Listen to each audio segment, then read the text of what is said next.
sama rohmu. Inilah Injil suci menurut Matius. Dimuliakanlah Tuhan.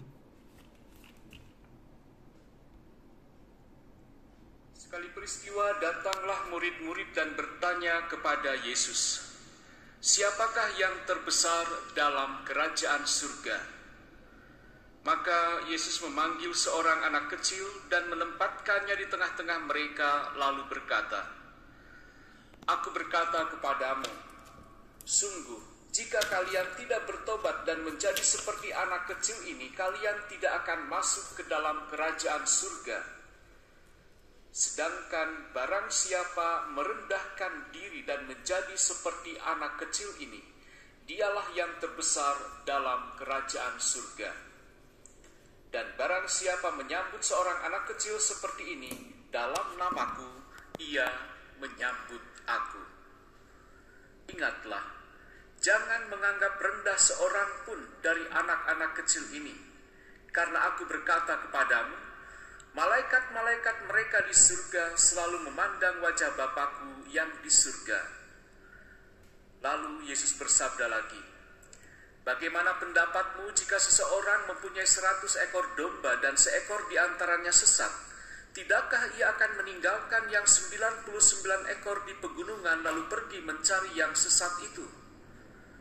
Dan aku berkata kepadamu, sungguh, jika ia berhasil menemukannya, lebih besarlah kegembiraannya atas yang seekor itu daripada atas ke-99 ekor yang tidak sesat.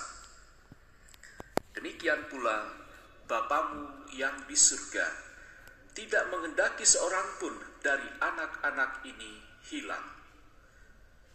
Demikianlah sabda Tuhan. Terpujilah Kristus. Saudari-saudaraku yang terkasih, Musa mempersiapkan umat Israel untuk masa depan mereka. Meskipun Musa tidak akan memasuki tanah yang dijanjikan, ia memastikan bahwa umat Israel akan terus mengandalkan Tuhan di dalam segala hal. Dan secara khusus, estafet kepemimpinannya diberikan kepada Yosua. Yosua diberikan kekuatan dan peneguhan oleh Musa. Ini mengajarkan kita tentang pentingnya ketergantungan dan kepercayaan kita kepada Tuhan dalam setiap langkah perjalanan hidup kita.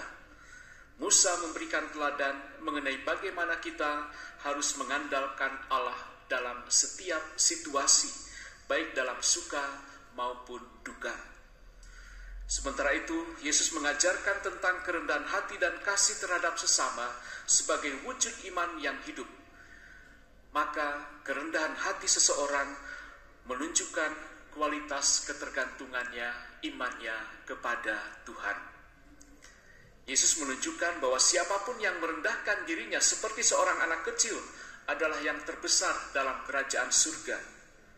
Ini adalah panggilan bagi kita untuk menjauhkan diri dari keangkuhan, dari kesombongan, dari sikap pongah, dan segala sesuatu yang hanya mengarahkan hidup kita kepada ego pribadi. Kita diajak untuk bersikap rendah hati serta untuk menyambut orang lain dengan cinta dan kasih sayang. Kisah tentang seekor domba yang hilang mengilustrasikan kepada kita tentang kasih dan perhatian Allah kepada setiap orang, khususnya mereka yang tersesat, mereka yang mungkin mengalami situasi-situasi kurang baik dalam hidupnya. Allah sungguh mencintai. Sabda Tuhan yang kita dengar hari ini keduanya mengarahkan kita pada panggilan untuk mempercayai Tuhan dengan tulus dan bersikap rendah hati serta penuh kasih dalam hubungan kita dengan sesama. Musa memimpin umat Israel untuk percaya kepada Tuhan dalam setiap langkah.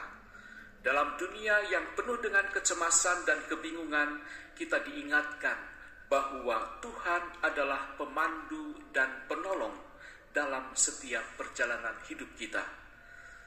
Saudari-saudaraku yang terkasih, mari kita bercermin pada ajaran firman Tuhan ini dan berkomitmen untuk membangun ketergantungan yang lebih dalam kepadanya, serta merenungkan bagaimana kita dapat hidup dengan rendah hati dan penuh kasih sayang dalam perjalanan iman kita.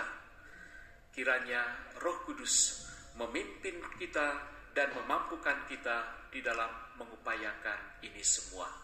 Tuhan memberkati.